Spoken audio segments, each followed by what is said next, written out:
Señor,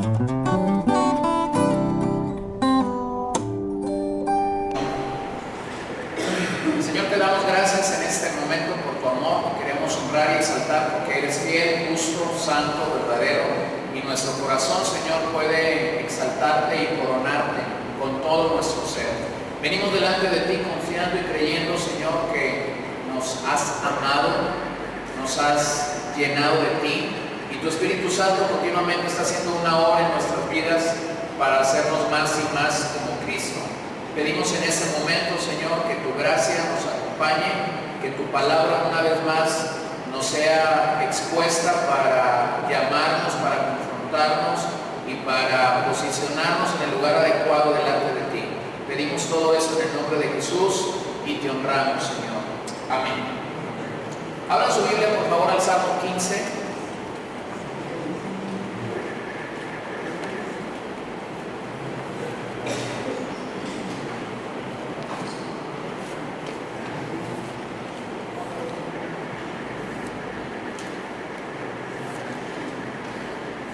Vamos a considerar este pequeño salmo de 5 versos.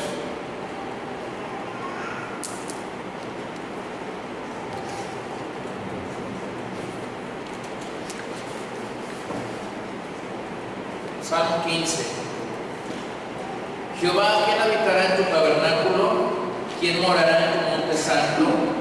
El que anda en integridad y hace justicia y habla verdad en su corazón, el que no calumnia con su lengua, ni hace mal a su prójimo, ni admite reproche alguno contra su vecino, aquel a cuyos ojos el vil es menospreciado, pero honra a los que temen a Jehová, el que aún jurando en daño suyo, no por eso cambia, quien su dinero no dio a usura, ni contra el inocente admitió cohecho.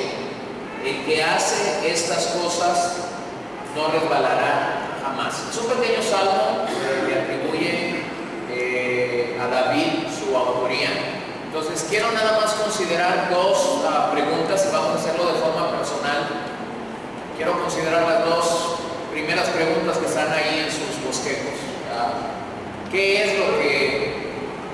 es cuando leemos este salmo lo primero que te impacta, lo primero que te pone a pensar o impresiona tu vida?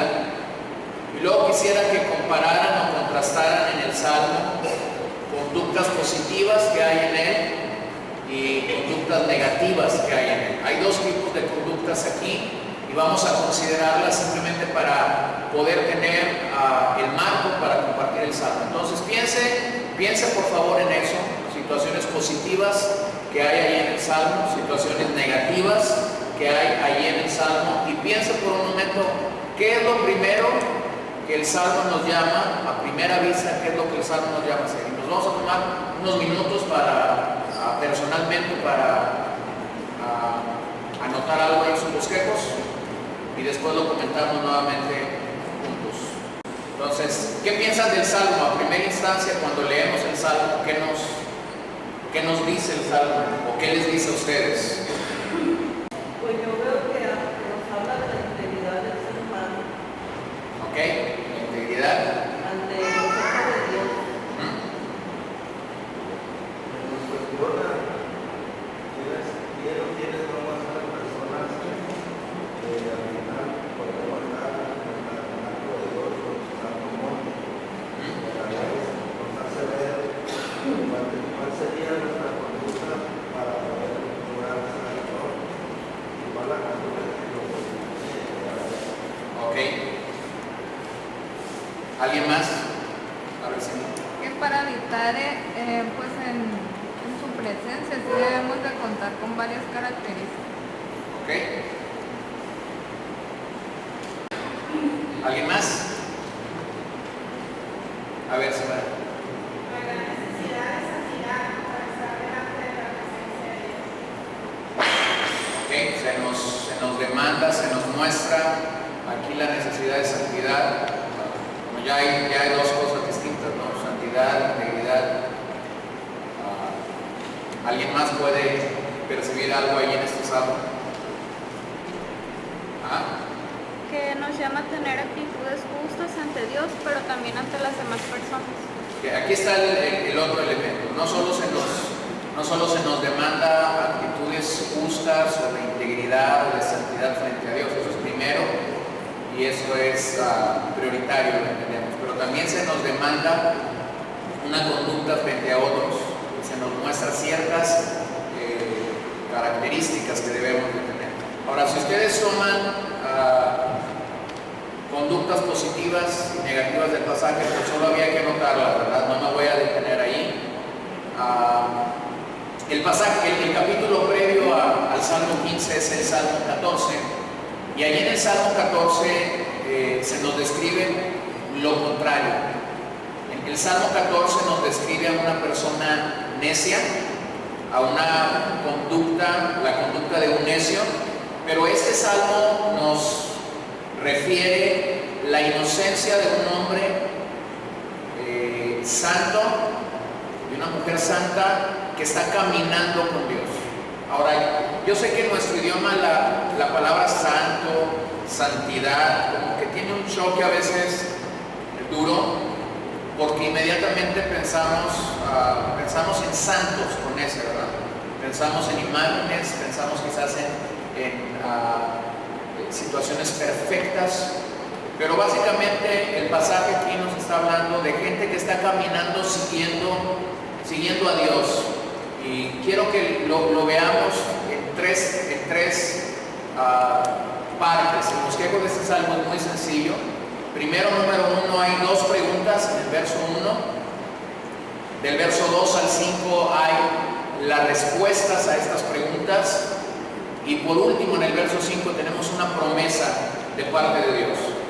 Ahora, ¿cómo se cree que este salmo fue utilizado dentro de la tradición hebrea, dentro de la liturgia que ellos tenían? Se cree que ese era uno de estos salmos usados durante el peregrinaje al templo. Es decir, mientras la gente venía a adorar a Dios al templo, recordemos que había tres fiestas importantes que los judíos celebraban: los tabernáculos, Pentecostés y la fiesta de los panes sin levadura.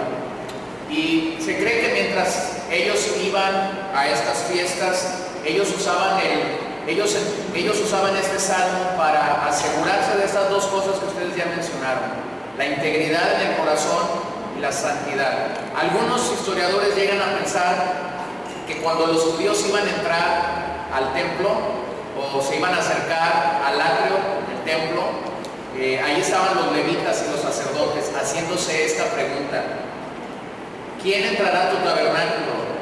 ¿Quién morará en tu santo monte? Ahora, imagínense, y esto es simple y sencillamente para entender la dimensión que ellos daban, la altura que ellos daban, la seriedad con la que ellos veían acercarse al Señor. Ahora, imaginemos esta idea en nuestros días.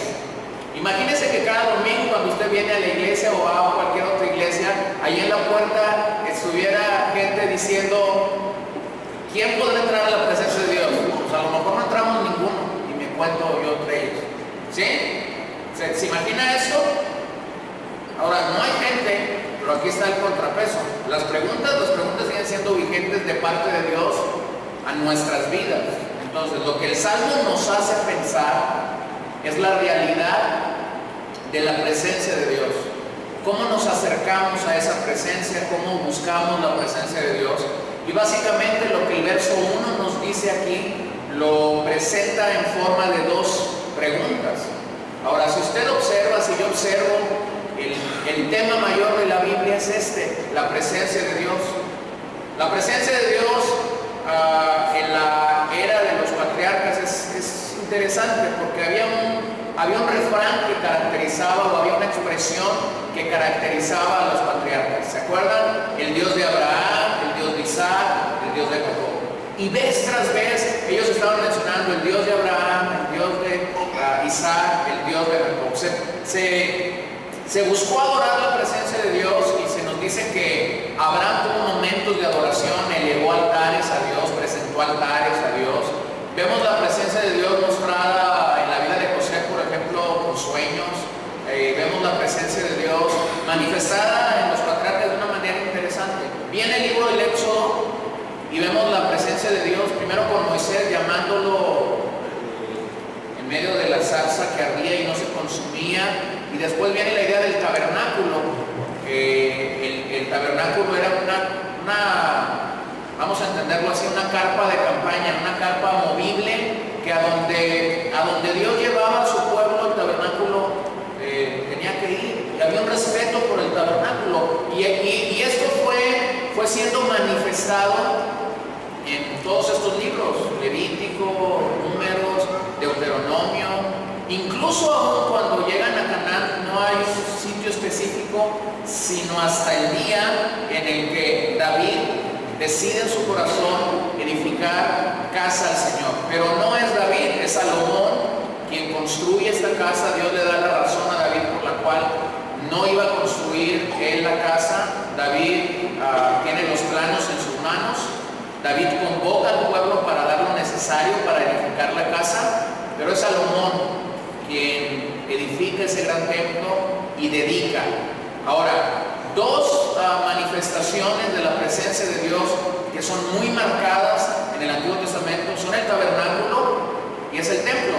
Y vemos que el sistema de adoración en el Antiguo Testamento en algún momento giró alrededor del tabernáculo, en otro momento posterior giró alrededor del templo. Este salmo está escrito mientras el sistema de adoración está girando alrededor del templo, está girando alrededor está girando alrededor de algo que ya había concebido en el corazón de David, pero que no está terminado. Es Salomón quien edifica ese templo años después, pero que curiosamente cuando el pueblo usa el salmo es cuando la propia nación se acercaba a Israel rumbo al sistema de adoración que ellos tenían desprendido de las leyes y demás. Entonces, vean que el tema en todo el Antiguo Testamento es la presencia de Dios. Entonces, ¿cuál es la finalidad de este salmo? La finalidad de este salmo es educativa, es mostrarle a la gente qué debía hacer, cómo debía acercarse a Dios, qué características debía tener la persona que buscaba o que se acercaba a Dios. Ahora, observe esto, porque de ninguna manera esta es una lista, y este pudiera ser el error. Esta no es una lista para que gente que haga esto llegue a ser salva. Esto sería opuesto al Evangelio. El Evangelio nos llama básicamente a que la salvación es como es, por obras, es por gracia, por medio de la fe, ¿sí? O sea, no es que puede acercarse a la presencia de Dios quien haga esto, no es por obras, ¿sí? Para que nadie se gloríe, dice San Pablo más adelante o muchos años después. Lo que este pasaje nos muestra es que cuando hay una verdadera comunión con Dios, habrá evidencias en nuestras vidas, habrá fruto de esa comunión que estamos teniendo con Dios. Entonces, sin lugar a dudas, la presencia de Dios, o estos dos lugares, tanto el tabernáculo como el Monte Santo, nos muestra eso, nos muestra la presencia de Dios. Observen las dos preguntas que están en el verso 1. ¿Quién habitará en tu tabernáculo? La palabra habitará allí, que se usa, viene de una raíz hebrea que difícilmente se puede pronunciar, porque son tres consonantes, G, W, R. Y lo que ahí identifica es una habitación temporal, o es la habitación de un extranjero. Es como cuando tú vas de viaje y llegas a un lugar y rentas una habitación. La rentaste por esa noche, aunque quizás jamás vuelvas a estar allí en ese mismo hotel. Quizás llegues a ese mismo hotel y en lugar de darte la habitación 25, a lo mejor te dan la 35, ¿sí? Entonces es una habitación temporal. Hay una versión que se llama la nueva versión española. Dice: el Señor puede hospedarse. Y yo creo que la idea es que es transitorio. El hospedaje es algo que llegas una noche y te vas. Así es. Es como que alguien llega y se va a quedar permanentemente. Entonces vean ahí, ¿quién habitará? En nuestro español suena mejor, suena más ad hoc al original. ¿Quién se hospedará? Ahora, esta expresión es usada en el Antiguo Testamento varias veces. Se usa cuando Abraham estaba en Canaán, pero era un extranjero. Y Dios le da la promesa que algún día su descendencia iba a heredar esa tierra. Pero él estaba como un extranjero, se estaba hospedando en sus carpas, que él las movía y él las llevaba, ¿sí? Pero no era su habitación continua, permanente. También se usa esta expresión cuando se habla de Israel siendo un esclavo en Egipto. Es decir, en el concepto de Dios, Israel no estaba en Egipto para quedarse allí toda la vida. Estaba simplemente de pasada, siendo un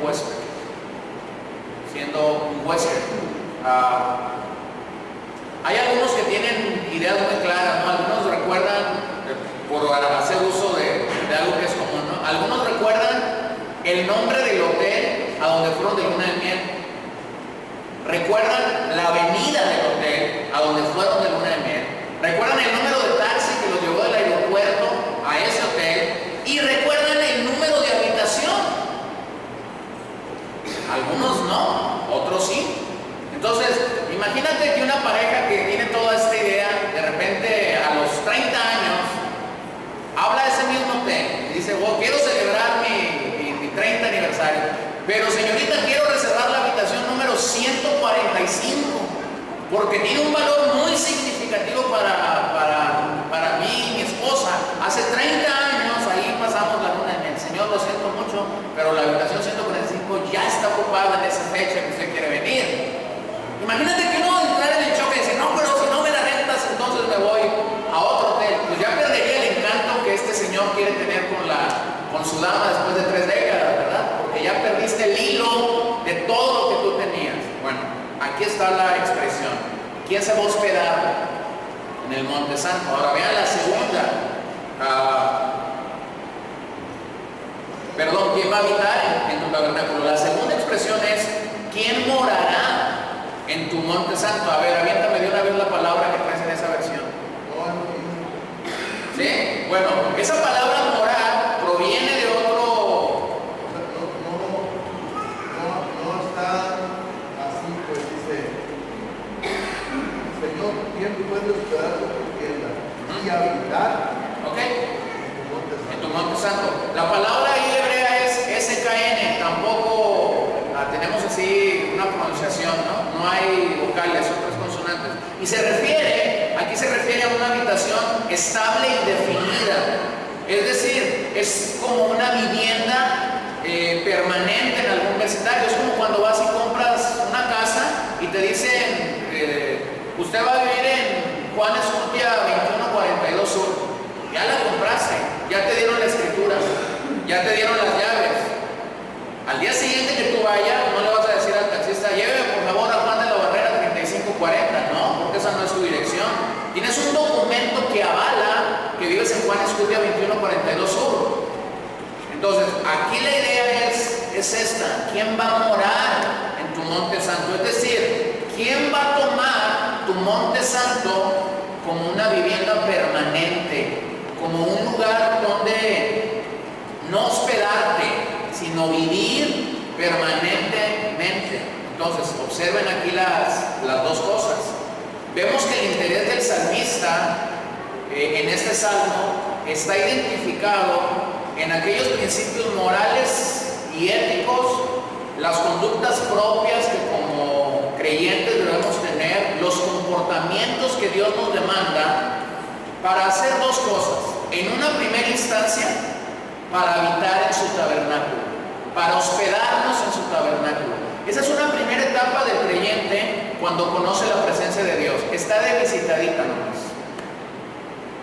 O sea, llegas al camino del Señor, te hospedas el domingo y tú dices, ay, qué bonito, qué maravillosa la presencia de Dios.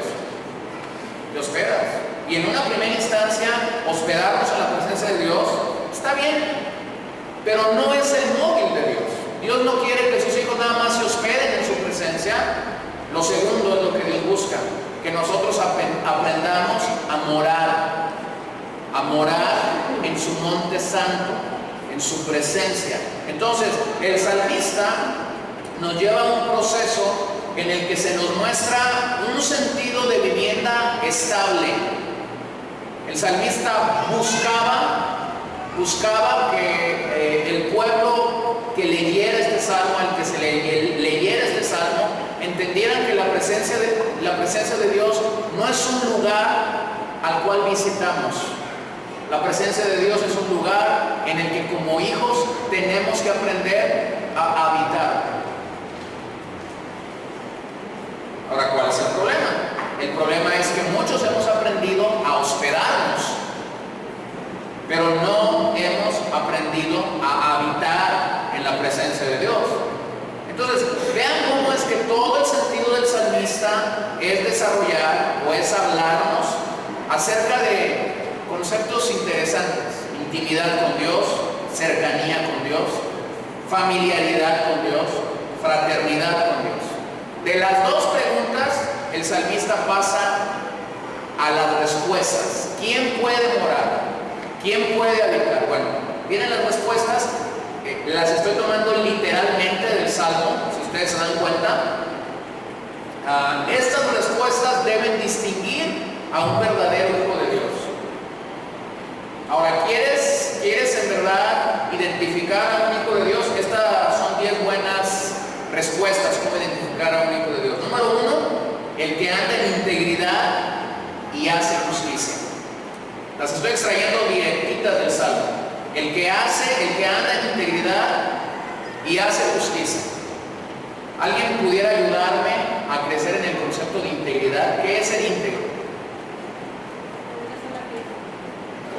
Buena definición. Una sola pieza. ¿Alguien más pudiera pensar qué es integridad? Que procede honradamente. Proceder honradamente. Aunque nadie te esté viendo. Aunque nadie te esté viendo. Proceder honradamente, aunque nadie. Ok, tú agregas esto, aunque nadie te esté viendo. Ser fiel.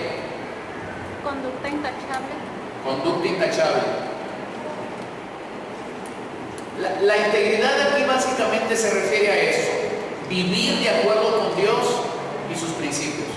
Si una persona vive de acuerdo a lo que Dios demanda y de acuerdo a lo que los principios de Dios demandan, tiene todo eso que ustedes dijeron y tiene mucho más.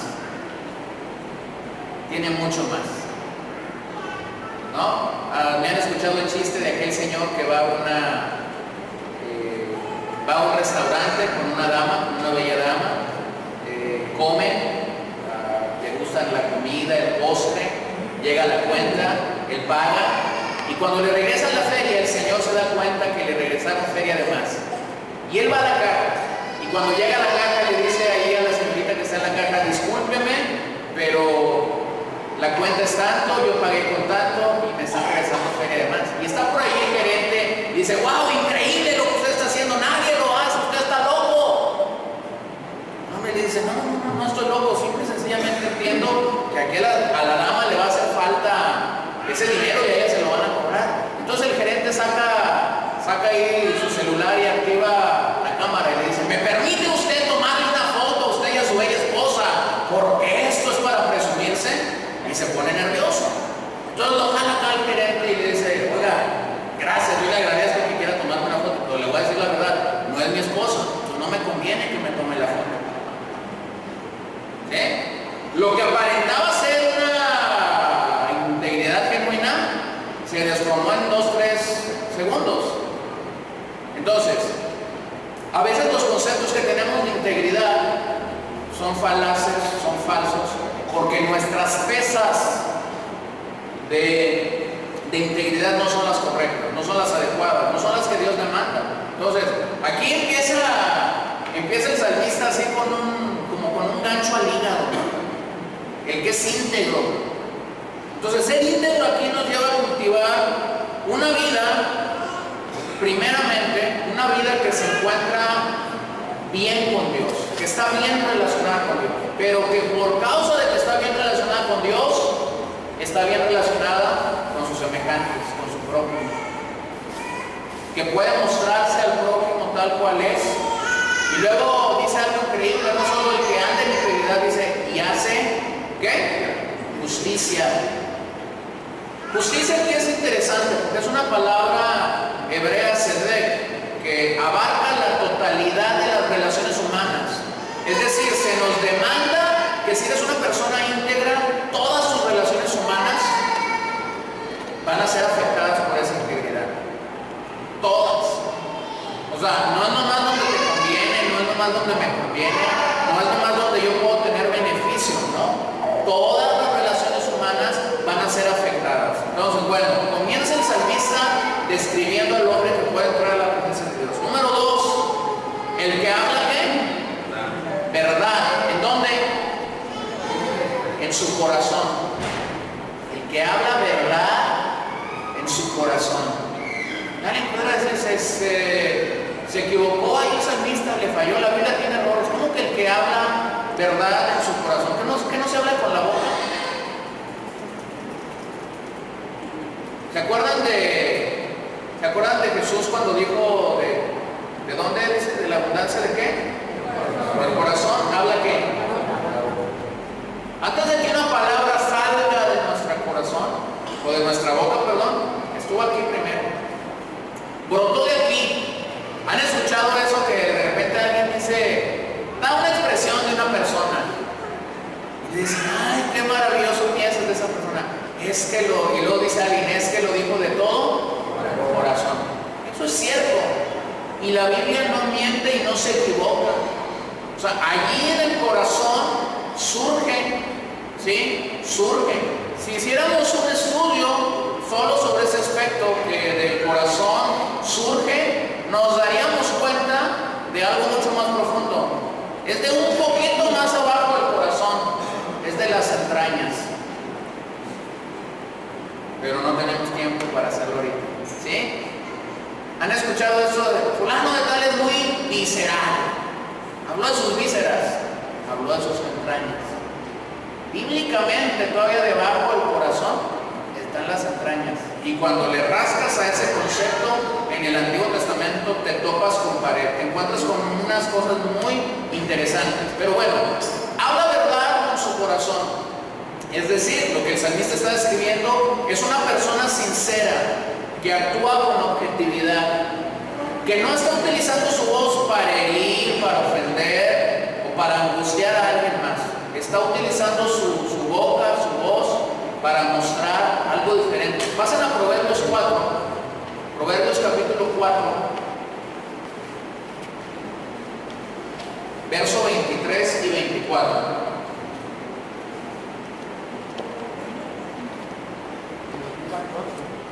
Proverbios capítulo 4, versículo 23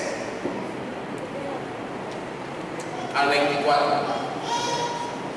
Sobre toda cosa guardada, guarda tu corazón, porque de él mana la vida. Aparta de ti la perversidad de la boca y aleja de ti la iniquidad de los labios. ¿Verdad que muchos de... Perdón. Esta versión tiene una cosa interesante. A ver. Ante todo, cuida tus pensamientos porque ellos controlan tu vida. No permitas que salgan enfermedades de tu boca ni que se salga la palabra de Dios. Ok. ¿Se dan cuenta que el verso que todos sabemos es el 23? ¿Se sabe? Algunos de aquí se saben de memoria el verso 23. Sobre toda cosa guardada, guarda tu corazón porque de él mana la vida. Y lo decimos de manera abajo, ¿verdad? ¿Cuántos nos sabemos de memoria el 24? Yo no me lo sé. ¿Ustedes? ¿Alguien se lo sabe? Ahora, qué interesante que aquí en Proverbios están conectando ¿qué? ¿El corazón con qué? Con la boca. ¿Se dan cuenta? Entonces, el corazón en la Biblia es el centro de todas las emociones de la voluntad. ¿Se acuerdan de aquel proverbio que dice, dame, hijo mío, tu corazón? O sea, si un padre tiene el corazón de su hijo, ¿qué tiene? ¿Qué tiene? Tiene todo. Tiene todo. Por eso la demanda bíblica de un padre con los hijos es esta. La batalla espiritual que un padre tiene por la vida de su hijo es tener el corazón. Sí. De hecho, la nueva traducción viviente dice que determina el curso de la vida. Guarda tu corazón por sobre todo porque determina el curso de tu vida. Están muy de versiones diversas esta noche, ¿no? Determina el curso ¿de qué? De la vida. Bueno, entonces vean, si el corazón es el centro de la voluntad, si el corazón es el centro de la voluntad, conviene que nos aseguremos que nuestro corazón está hablando la verdad, no el error. De hecho, para poder ilustrar un poquito más esto, esta es una parte de la literatura sapiensal de los hebreos que está escrita en forma de poesía. Si tú extraes el versículo 23 y 24, estás sacando el sentido, porque esto es desde el 20 al 27, si me permites. Hijo mío, haz caso a mi palabra, presta oído a mis consejos, que no se aparten de tus ojos, guárdalos dentro del pecho, pues son vida para el que los consigue, son salud para su cuerpo. Por encima de todo, guarda tu corazón, porque de él brota la vida. Aparta de ti la lengua tramposa, aleja de ti los labios falsos, que tus ojos miren de frente y tu mirada se dirija hacia adelante. Fíjate dónde ponen los pies, que todos tus caminos sean firmes. No te desvíes ni a derecha ni a izquierda, aparta tus pasos del mal. Esa sería, ahora sí que, la parte que de alguna manera es el verso completo. Ahora, ¿ustedes recuerdan aquella ocasión que Jesús está definiendo varias cosas? Mateo capítulo 9. Pero llega un momento en el verso 4, dice, y conociendo Jesús los pensamientos de ellos, dijo, ¿por qué pensáis mal en vuestros corazones? Y eso habla de una característica, de una cualidad, un atributo de Dios, ¿verdad? El poder discernir y saber lo que el hombre realmente siente. Por eso no podemos engañar a Dios. O sea, yo puedo decir con palabras una cosa, pero a Dios no lo puedo engañar. Yo puedo cantar algo porque es la letra de la canción que estamos entonando, pero Dios discierne mi corazón. Él sabe mi conducta, Él sabe lo que hay dentro de mí. Él sabe lo profundo de mi corazón. Entonces, este es un llamado que el salmista está haciendo a pesar verdaderamente lo que hay en nuestro corazón. ¿Qué hay en tu corazón? Solo hay dos personas que lo saben: Dios y tú. Dios y tú. Entonces, se nos invita, se nos llama a pesar nuestro corazón. Número 3, fíjense lo que dice el salmista ahí: el que no calumnia con su boca. Calumniar tiene varios sinónimos en español: difamar, insultar, chismear. Entonces imagínense, el que no calumnia, difama, insulta, chismea con su boca. Pues curiosamente todos estos pecados o fallas se llevan a cabo con nuestra boca, ¿no? No difamas con tus ojos, no chismeas con tus dedos, no calumnias. Bueno, los que usan los mensajes y WhatsApp y eso sí con los dedos, ¿no? Pero bueno, normalmente el elemento que se usa es la boca. Entonces dice aquí el que no calumnia con su boca. Y hay un pasaje que es por demás entendible. Pasen a Santiago capítulo 3.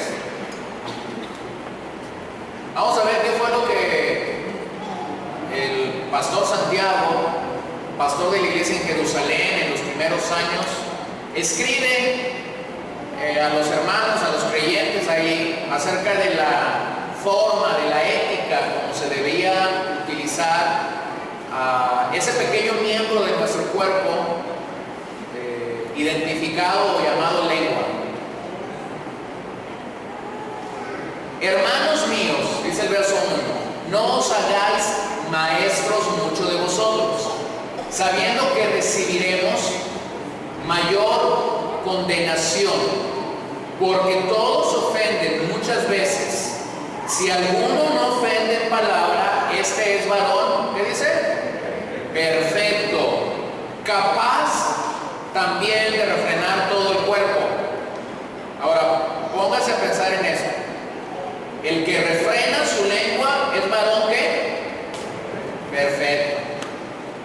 Si nosotros anduviéramos pesando a la gente para ver quién es varón perfecto y quién no es varón perfecto, pues nos sorprendería entender que esta característica que Santiago está diciendo casi nos reprueba a todos, ¿sí? El que refrena su lengua es varón perfecto, pero vean lo que sigue diciendo. He aquí nosotros ponemos freno en la boca de los caballos para que nos obedezcan y dirigimos así todo su cuerpo. Mirad también las naves, aunque tan grandes y llevadas de impetuosos vientos, son gobernadas con un pequeño timón, por donde el que las gobierna quiere. Así también la lengua es un miembro pequeño, pero se jacta de grandes cosas. He aquí cuán grande bosque enciende un pequeño fuego. Y la lengua es un fuego, un mundo de maldad. La lengua está puesta en nuestros miembros y contamina todo el cuerpo e inflama la rueda de la creación, y ella misma es inflamada. ¿Por qué? Por el infierno. Entonces, dice el salmista, el que no usa su lengua para calumniar, para difamar, para chismear, para divulgar. Y fíjense que el salmista no está diciendo si lo que dice está bien o no está bien. Simple y sencillamente está diciendo y nos está advirtiendo, cuidado con el uso que damos a la lengua. Y cuando Santiago lo elabora, lo lleva a los primeros oyentes de aquella época, vuelve al mismo punto que el salmista está tratando o tocando. Una de nuestras batallas más grandes es con ese pequeño elemento que está en nuestra boca y que nuestros dientes la guardan muy bien, la lengua. Es una batalla continua, y por eso la Biblia insiste una y otra vez. La Biblia nos insiste, cuidado, advertencia, peligro, alerta, cuida lo que haces con tu boca, con tu lengua. Entonces necesitamos pesar esto. ¿Cómo estás usando tu lengua? ¿Cómo estás usando tu boca? La boca de un hijo de Dios, la boca de un creyente, tiene que ser caracterizada por algo, porque ha sido sazonada por palabras que bendicen, que edifican, que animan, que consuelan, que retan a la gente a un caminar en el Señor. Cualquiera en la calle puede difamar, ¿cierto? Cualquiera en la calle puede calumniar, cualquiera puede intrigar. Eso no distingue la vida del creyente. Lo que distingue la vida del creyente es lo contrario, que nuestra lengua realmente puede edificar y bendecir a la gente. Número 4, ni hace mal a su prójimo. Y básicamente, no hacer mal al prójimo en este pasaje nos invita a poner en práctica los primeros 3 principios. Nos invita a no chismear, a no calumniar, nos invita a dar verdad en nuestro corazón, nos invita a ser hombres de integridad y que practican justicia. O sea, no hacer mal al prójimo, no hacer esto que la Biblia misma nos está indicando, no hagas. ¿Se acuerdan en el Padre Nuestro cuando Jesús está enseñando a orar a sus discípulos y llega a ese momento donde habla del perdón? Y perdona nuestras deudas como también nosotros perdonamos a nuestros deudores. Que nos reta, se nos invita no a hacer el mal al prójimo, sino a poner por obra y a practicar el perdón como un elemento siempre necesario. Entonces, no hacer mal al prójimo sigue siendo un elemento distintivo en la vida de un creyente. ¿Se acuerdan de aquella historia que Jesús nos recuerda, nos platica? Se habla de aquel siervo, de aquel hombre al que su amo le perdonó una deuda impagable. se la perdonó.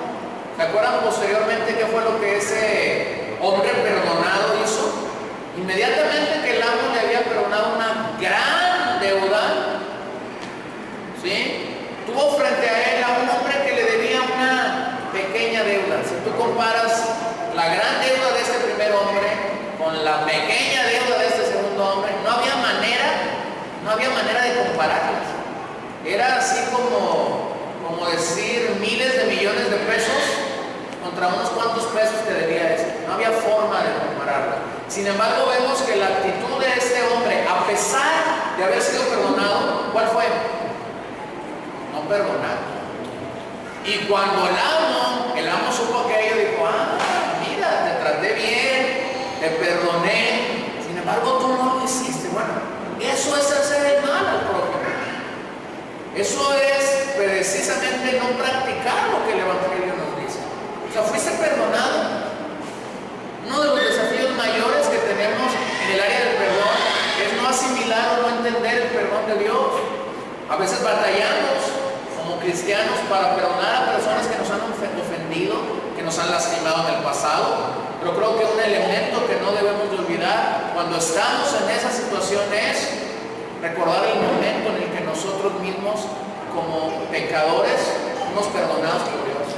No compares, no busques comparar cuando somos desafiados a perdonar. No busques comparar si Panchito perdonó a Juanito, si Pedro perdonó a Armando, si tu mamá perdonó a su bisabuela. No, ese no es un buen estándar para medir cómo debemos perdonar. La próxima vez que nos enfrentemos a la disyuntiva de perdonar o no perdonar, compárate con el perdón de Dios.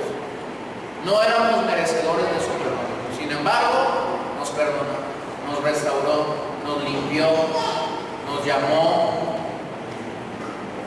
y su obra continúa en nuestras vidas. Número 5, ni admite reproche alguno contra su vecino.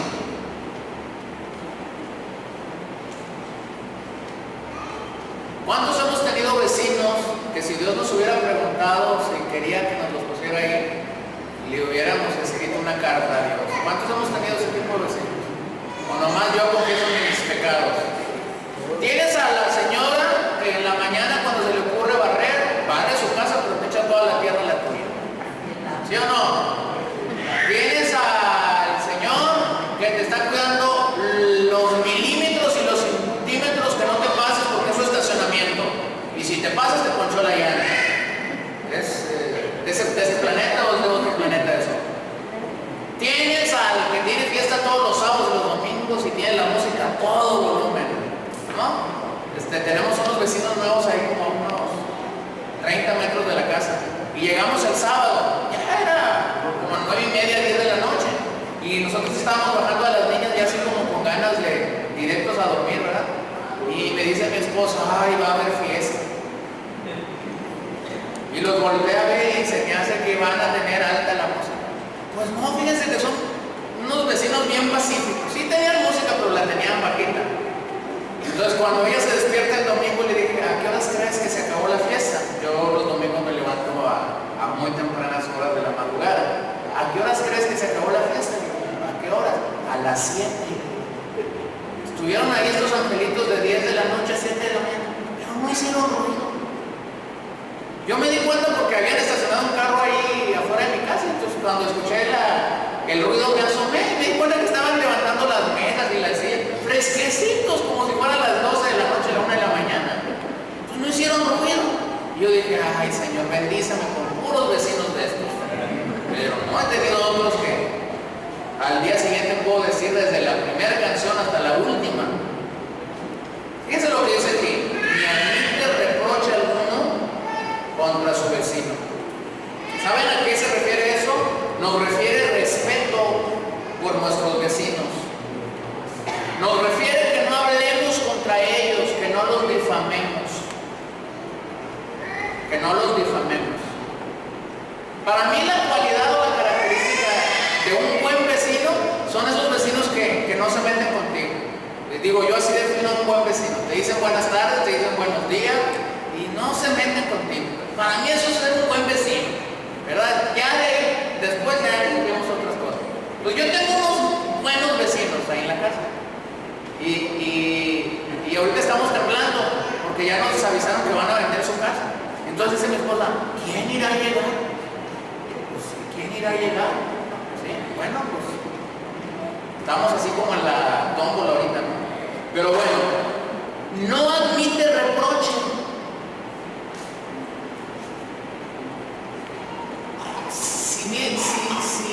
Si vemos esto, nos damos cuenta que debemos medirnos en nuestros comentarios. Y aquí se nos refiere también con los vecinos. No sé si usted ha leído el libro de Proverbios una vez, 2 veces o muchas veces, pero hay una cosa que el libro de Proverbios nos insiste una y otra vez. El silencio es una virtud, no un error en el libro de Proverbios. En nuestros días muchos piensan que el silencio es un gran error. Bueno, hasta series hacen y películas y novelas. Lo que callamos las mujeres, ¿no? Y mucha gente ve esto o piensa esto como un gran error. Tú lees el libro de Proverbios y te das cuenta que el silencio es una virtud. Si algunas parejas hubieran practicado el silencio, todavía seguirían juntos, pero no lo han practicado. Si algunos jefes y trabajadores hubieran practicado el silencio, todavía seguirían laborando pacíficamente, pero no lo practicaron. Entonces, no te está diciendo el salmista y no me está diciendo el salmista aquí que nuestros vecinos son la 8ª maravilla del mundo. No te está diciendo eso. Te está diciendo simplemente no admitas reproche alguno contra tu vecino. Cada uno tiene su zoológico en su calle y cada quien presuma lo que tiene. Algunos tienen muy buenos vecinos, otros no. ¿Sí? Pero aquí a lo que se nos refiere no es saber si te tocó bien, si te tocó mal. No admitas reproche. Número 6. Aquel a cuyos ojos el indigno es menospreciado. Aquel a cuyos ojos el indigno es menospreciado. Gente indigna, aquí, en este pasaje, es aquella que ha sido rechazada y reprobada, fíjense bien, por el Señor.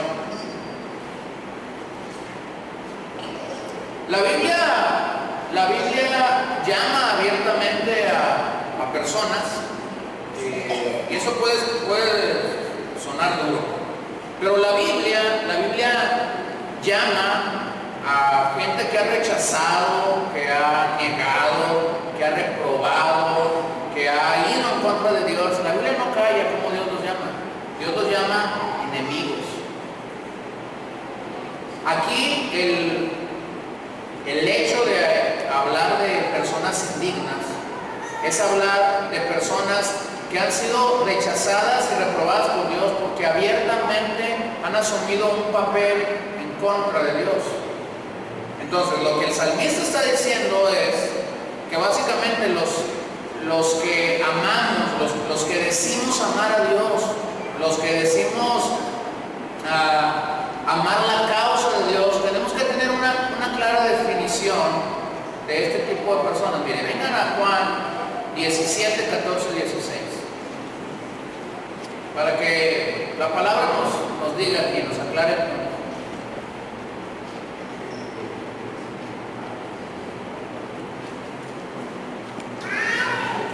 O sea, lo que el salmista está marcando es una separación. Hay una separación entre aquellos que amamos a Dios y aquellos que desprecian a Dios. Y el término varía, ¿eh? El término varía. Pablo, por ejemplo, habla de los enemigos de la cruz. La Biblia nos habla de los enemigos de Dios. Vean ahí Juan 17, 14 al 16. Vean la oración sacerdotal de Jesús. Así se conoce este pasaje. Jesús está orando por sus discípulos, por los que tenía y por los que habría de tener, y eso nos involucra a ti y a mí. Verso 14. Yo les he dado tu palabra y el mundo, ¿qué hizo el mundo? Porque no son del mundo, como tampoco yo soy del mundo. No ruego que los quites del mundo, sino que los guardes del mal. No son del mundo, como tampoco yo soy del mundo. ¿Qué hizo el mundo? Los aborreció. ¿Sí? Entonces, aquí es cuando hay una clara evidencia una clara distinción. La Biblia nos llama a una separación de los que no aman a Dios y que su comportamiento es pecaminoso. Yo no estoy diciendo, escúchame bien, yo no estoy diciendo que no los evangelices. Yo no estoy diciendo que no te juntes con ellos. No, o sea, todo en equilibrio. Lo que estoy diciendo es que no puede pesar más el mundo. Si está aborreciendo a Dios, si te está aborreciendo a ti por ende, no puede pesar más el mundo que la causa de Dios. La semana pasada hubo un video, y algunos quizás ustedes lo vieron, que transitó en las redes sociales. No voy a ser muy gráfico, porque el video es muy gráfico y entiendo que hay niños. Pero este video relata el martirio de 21 cristianos egipcios que fueron capturados en Libia. Y el grupo que se identifica como el Estado Islámico, ISIS es la sigla,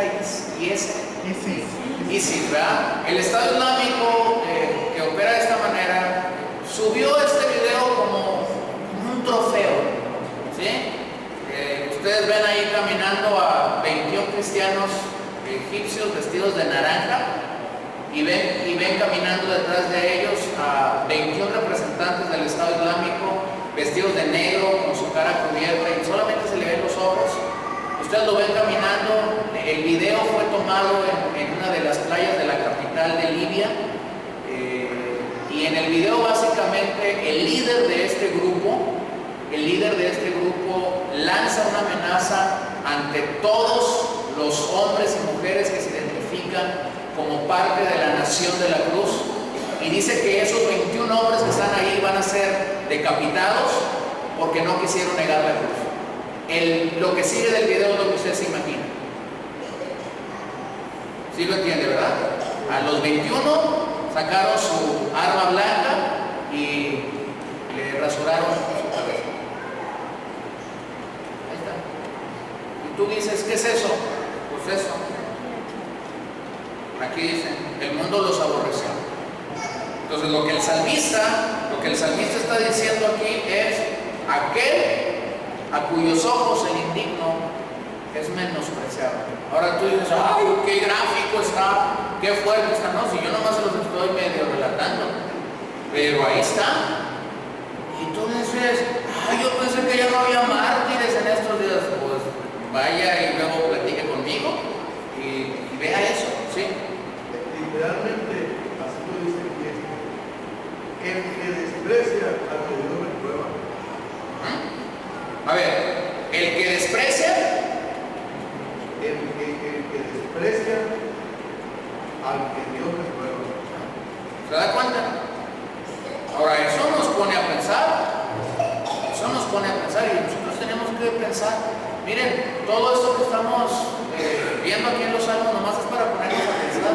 Si yo logro que usted piense con esto que estamos diciendo, yo creo que habré logrado mi cometido. Número 7. Pero honra a los que temen a Jehová. Aquí está el contrapeso. Pero honra a los que temen a Jehová. ¿Quién es alguien que teme a Jehová? No, alguien que es fiel a Dios, alguien que es leal a la causa de Dios. Yo le estaba platicando a Paola cuando yo vi el video ese día y fui impactado por el video. Y cuando yo le estaba platicando el video, yo me dice, ¿qué hacían? O sea, ¿qué hacían los 21 que fueron mártires? Le dije, algunos estaban conmovidos. Uno estaba hablando como si estuviera orando. Otro se ve que estaba como cantando.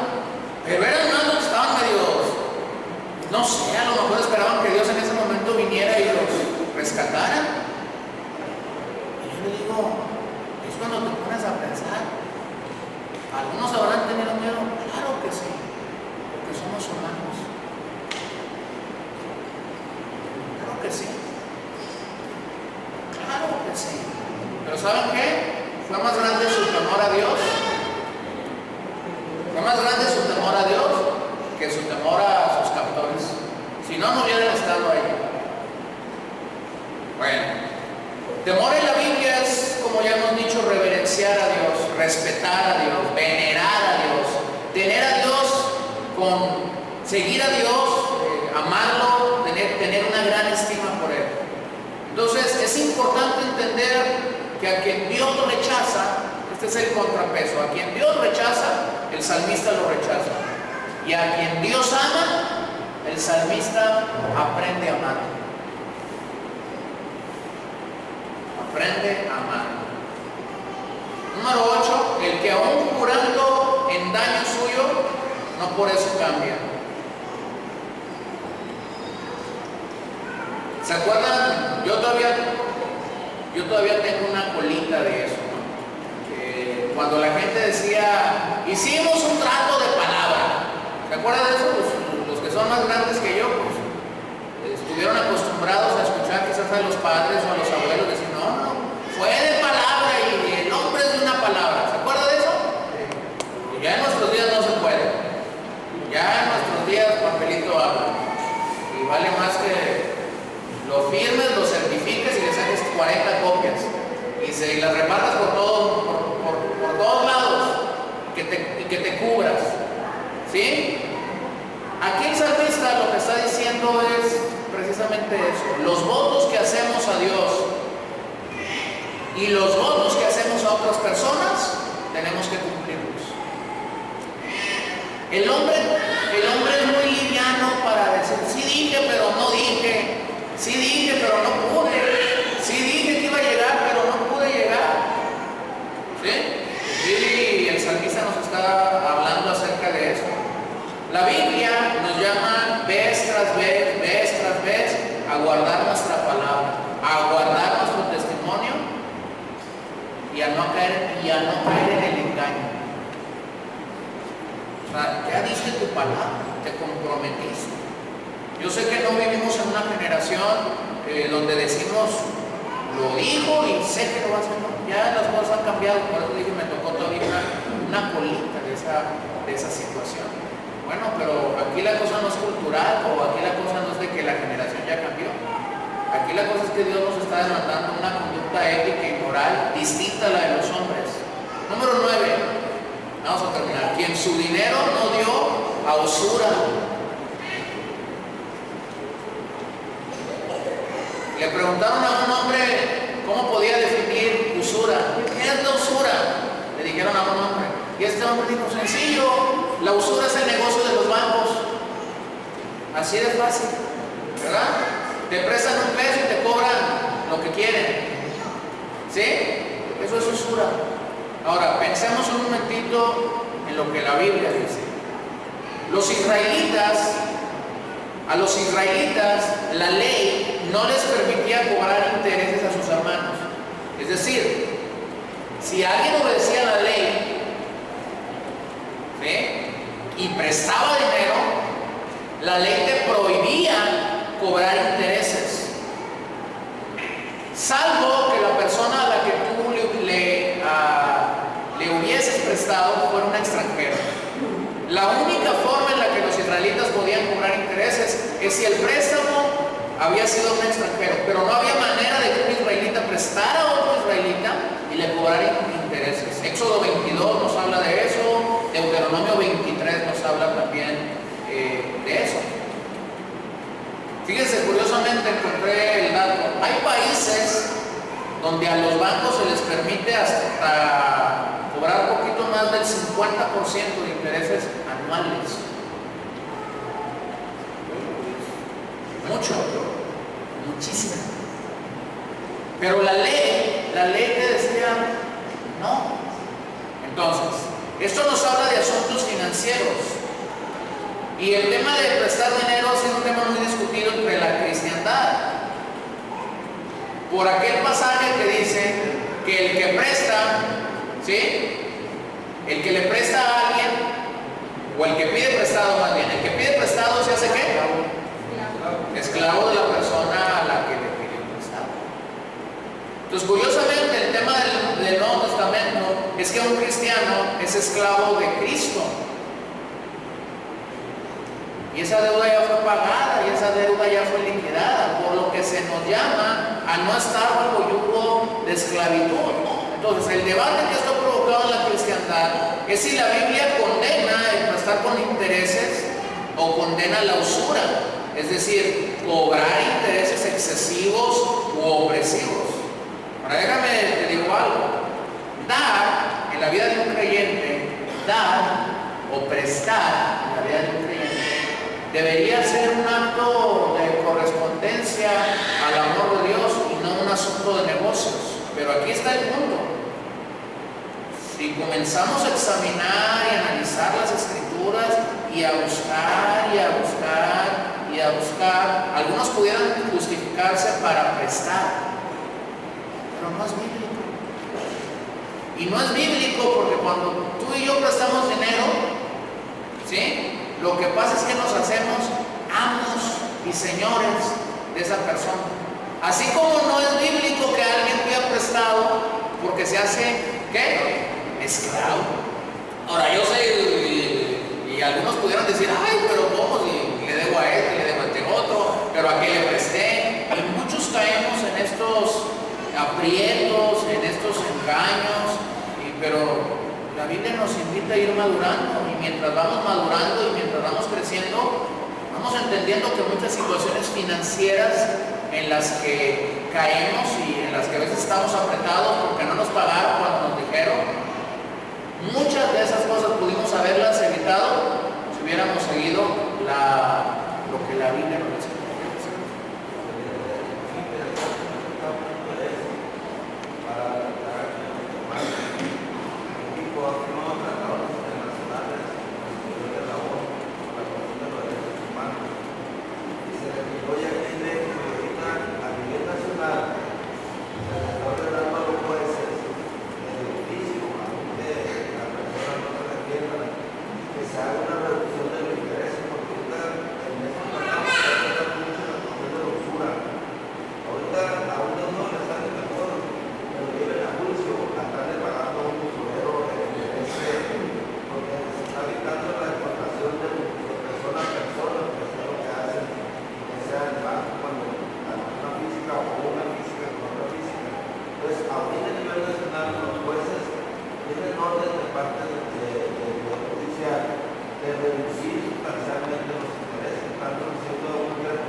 Miren, vean lo que Lucas 6 dice, Lucas 6, 34 y 35.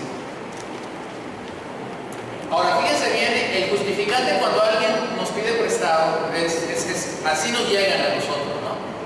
Te pido a ti porque eres cristiano. ¿No le han pedido dinero a usted? A mí sí. Te pido a ti porque eres cristiano y yo sé que tú vas a mostrar amor y compasión. ¿Sí? A mí se me han pedido.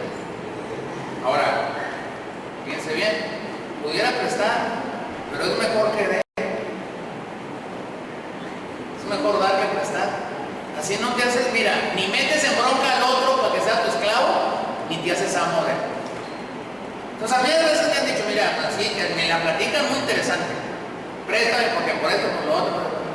Mira, vamos a resolver el asunto. No tengo para prestar, te voy a regalar eso. Y quedamos amigos tú y yo y no me vas a sacar la vuelta y demás. Fíjense lo que dice aquí. Lucas 6:34. Y si prestáis a aquellos de quienes esperáis recibir, ¿qué mérito tenéis? Porque también los pecadores, a los pecadores, para recibir otro tanto. Amad a vuestros enemigos y haced bien, y prestad, no esperando de ellos, ¿qué? Nada.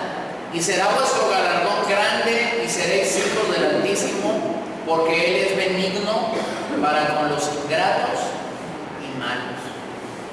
Señor, ¿pero dónde dices que no podemos prestar? Fíjense bien el concepto. Presta, no esperando ¿qué? Nada.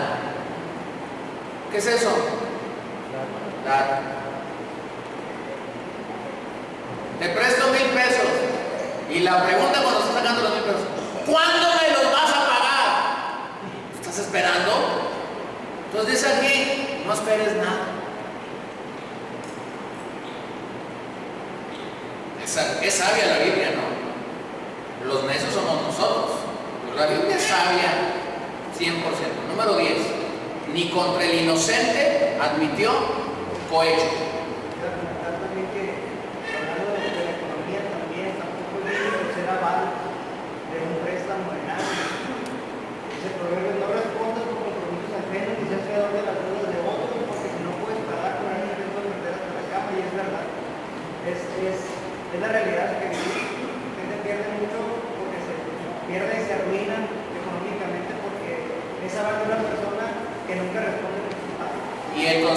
básicamente es no seas aval de nadie, ¿no? Y hay historias que pudiéramos referir donde este concepto fue violado y básicamente tenemos que verlo increíble. Número 10 para acabar. Ni contra el inocente admitió cohecho. También la ley prohíbe el cohecho. Dios llamó al pueblo israelita a ayudar la causa de los necesitados y los marginados, y nuevamente es sin esperar nada a cambio. Cohecho aquí es aceptar dinero o favores especiales a cambio de dar un testimonio falso contra una persona y la ley lo rechaza. Déjeme, le doy algunos sinónimos: sobornar, corromper, mordida, cerrarle los ojos a alguien con la promesa de favorecerlo y cualquier práctica similar a esto es cohecho. Hay un llamado aquí a no corrompernos y a no comprometer los principios y valores eternos de la Escritura. Bueno, tiene ahí 10 características de las que pudiéramos seguir cortándole y hablando y sacando más. Solamente los quiero hacer pensar. La última parte de los que, fíjense lo que dice, la promesa de Dios aquí: el que hace estas cosas no resbalará jamás. Qué hermosa promesa de parte de Dios. Y alguien pudiera decir: ¿cómo le vas a hacer si haces eso? Dios me va a sostener, Dios me va a ayudar, Dios va a hacer que yo salga avante en medio de todas las situaciones. Entonces, las personas íntegras, santas, que el capítulo 15 que de los Salmos describen, no casan con el concepto de una persona promedio en nuestros días, pero nos lleva a desarrollar los principios de Dios en nuestras vidas, que siempre nos van a bendecir, que siempre nos van a llevar a más. Lo único que el Salmo nos demanda es obediencia. Ahora, cuando tú piensas en esto, si lo único que el Salmo te demanda es obediencia, aquí hay un resumen del mensaje de la Biblia. Lo único que la Biblia te demanda es obediencia. Su voluntad ya nos fue revelada y el requisito aquí para entrar y participar en la adoración que a Dios le agrada y que es una adoración genuina y que es una adoración bíblica es que simplemente yo lo obedezca. Termino leyendo un pasaje en la epístola a los Hebreos. Fíjense lo que dice Hebreos 12:14. Seguid la paz con todos y la santidad, sin la cual nadie verá al Señor. Si quieres un buen resumen del Salmo 15, Hebreos 12:14 te lo da. Sigue la paz con todos y la santidad. Y vean la última parte: sin la cual nadie verá al Señor. Concluyo. Las 10 cualidades que hay aquí son cualidades morales y espirituales.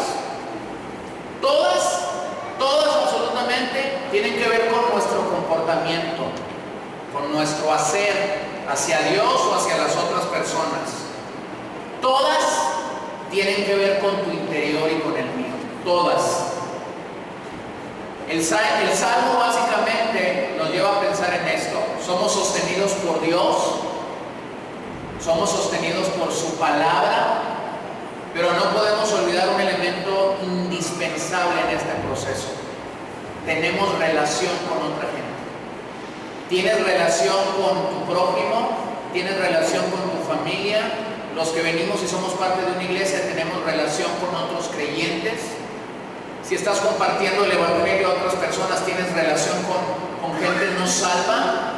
Y tenemos que entender y guardar todos estos preceptos, cualidades, conceptos, características.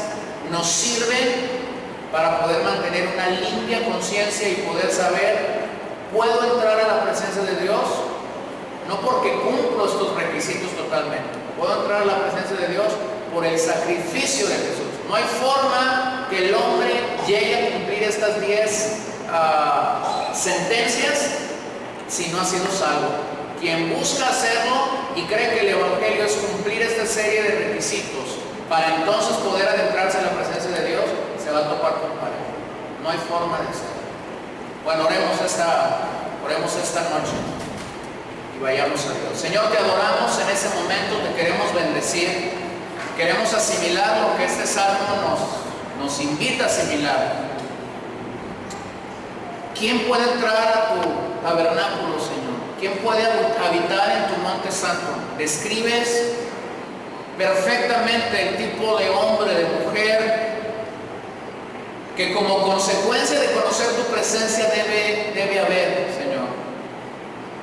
Y si nosotros habríamos de pesarnos, quizás muchos de nosotros aún estamos deficientes, faltos.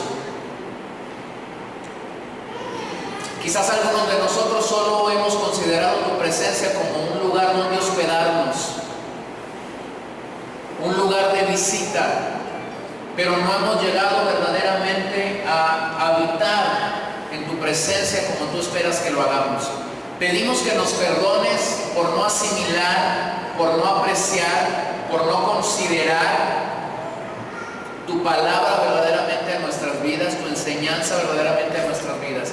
Enséñanos a verdaderamente abrazar el mensaje al cual tú nos llamas. Enséñanos a rendir nuestras vidas delante de ti y poder asimilar y entender que tú anhelas y esperas de nosotros no solo que te alabemos y te adoremos de labios, sino que nuestra vida entera pueda conducirse y pueda caminar en esta excelencia moral, ética a la que nos llamas, esta integridad, esta santidad a la que nos llamas, que el hombre difícilmente por sí mismo puede alcanzar, pero que podemos llegar a ella por tu gracia, por tu favor y por tu verdad en medio de nuestros corazones. Te queremos adorar, te queremos exaltar y te queremos levantar en alto en medio de nuestras vidas y queremos bendecirte, Señor, porque hasta el día de hoy nos has ayudado y nos has bendecido con tu presencia. Te damos el lugar de honor en medio nuestro, te exaltamos, te bendecimos y te coronamos con todo nuestro corazón. En el nombre de Jesús oramos, Señor, esta noche. Amén. Amén. Gracias por acompañarnos.